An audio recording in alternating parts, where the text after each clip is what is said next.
l'ascension d'une puissance économique, le miracle économique japonais.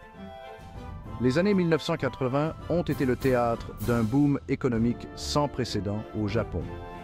Cette période a vu une transformation rapide et profonde de l'économie japonaise. Les industries japonaises, en particulier dans les secteurs de l'électronique et de l'automobile, ont connu une croissance remarquable.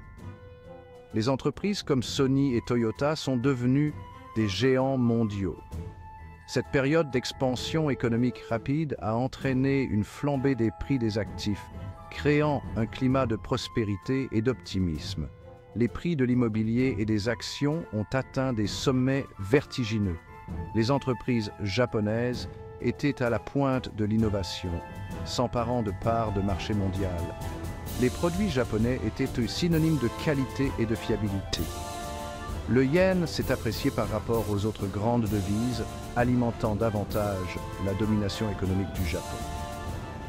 Cette force monétaire a renforcé la position du Japon sur la scène internationale. Cependant, cette croissance remarquable a semé les graines d'une crise qui allait ébranler les fondements économiques du pays. La bulle spéculative a éclaté au début des années 1990, plongeant le Japon dans une récession prolongée. Une bulle commence à se gonfler, la spéculation sur les marchés japonais. Alimentée par un crédit facile et une ferveur spéculative, la bulle spéculative japonaise s'est développée rapidement. Les prix de l'immobilier ont grimpé en flèche, atteignant des niveaux astronomiques jamais vus auparavant. Les investisseurs, particuliers et entreprises, ont investi massivement dans l'immobilier, faisant grimper les prix à des hauteurs vertigineuses. Les cours des actions des entreprises japonaises ont grimpé en flèche, alimentés par la spéculation effrénée et l'optimisme. Les ratios cours à bénéfice des actions japonaises ont atteint des niveaux sans précédent, reflétant une surévaluation massive.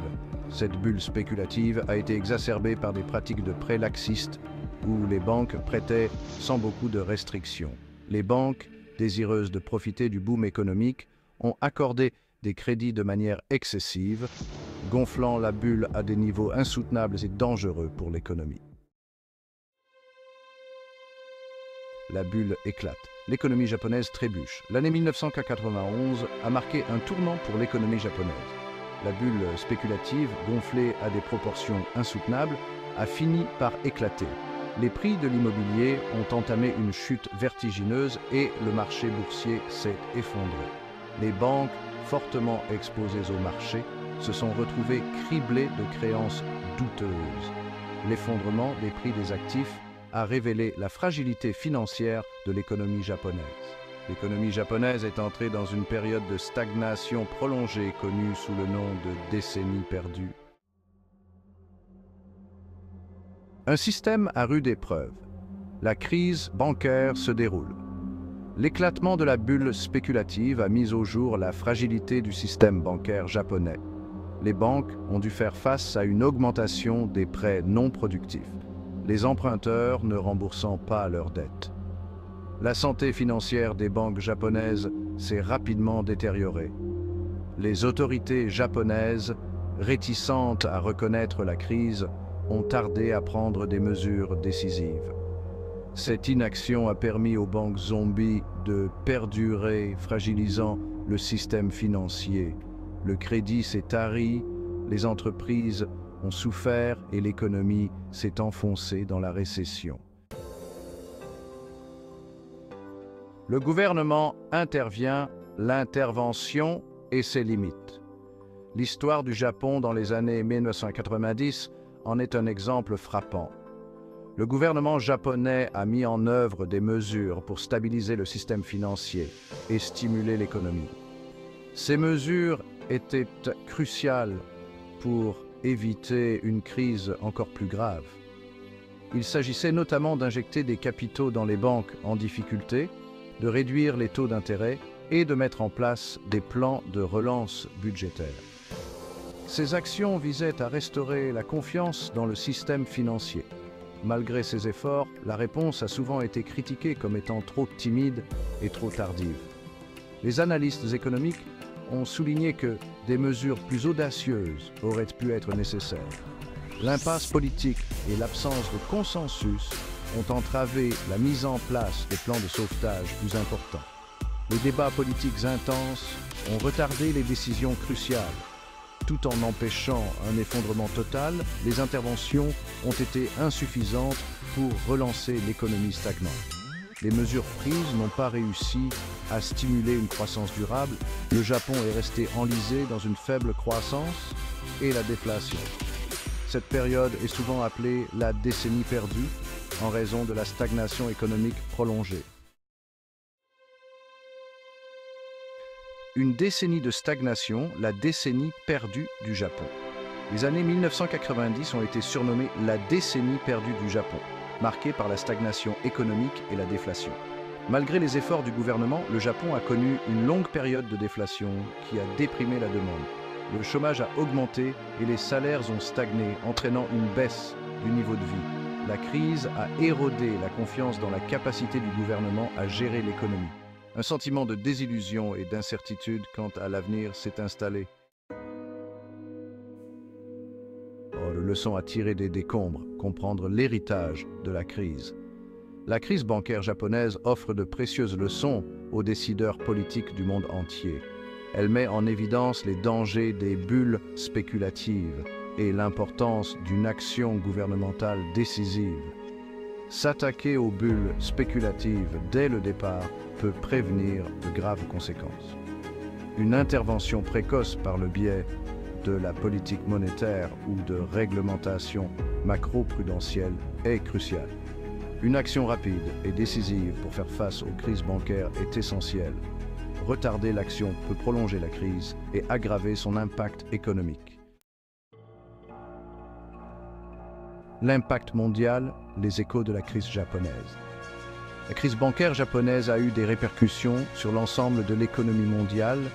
Elle a servi de mise en garde quant à l'interdépendance des marchés financiers. La crise a mis en évidence l'importance de la coopération internationale pour faire face à l'instabilité financière. Les banques du monde entier ont tiré les leçons des erreurs du Japon, renforçant leur système de gestion des risques. La crise a entraîné des réformes visant à réduire le risque systémique et à renforcer la stabilité financière. Prévenir les crises de futur, appliquer les leçons apprises. Les leçons tirées de la crise japonaise ont inspiré des réformes réglementaires visant à prévenir des crises similaires. Les banques centrales et les autorités de régulation ont adopté des mesures pour renforcer les systèmes financiers.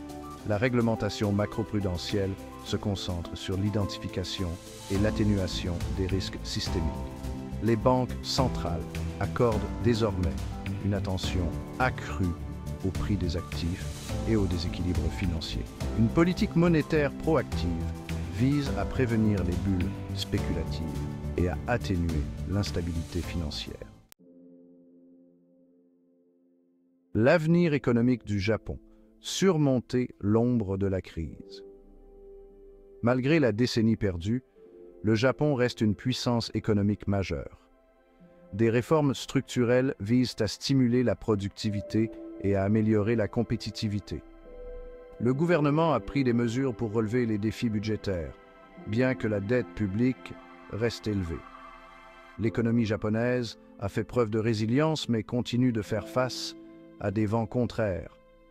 L'expérience du Japon dans la gestion des crises constitue une base pour relever les défis futurs. Conclusion, la pertinence durable de l'expérience japonaise. La crise bancaire japonaise nous rappelle brutalement les conséquences des bulles spéculatives et des erreurs politiques. Les leçons tirées de l'expérience japonaise façonnent les politiques économiques et la réglementation financière à l'échelle mondiale. Le maintien d'un système financier stable et la résorption rapide des bulles spéculatives sont essentiels.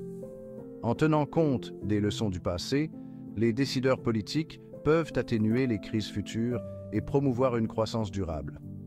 L'expérience du Japon constitue une étude de cas précieuse en matière de gestion des crises économiques. Si vous avez apprécié cette vidéo, n'oubliez pas de liker et de vous abonner à la chaîne Neon Hype pour plus de contenu fascinant.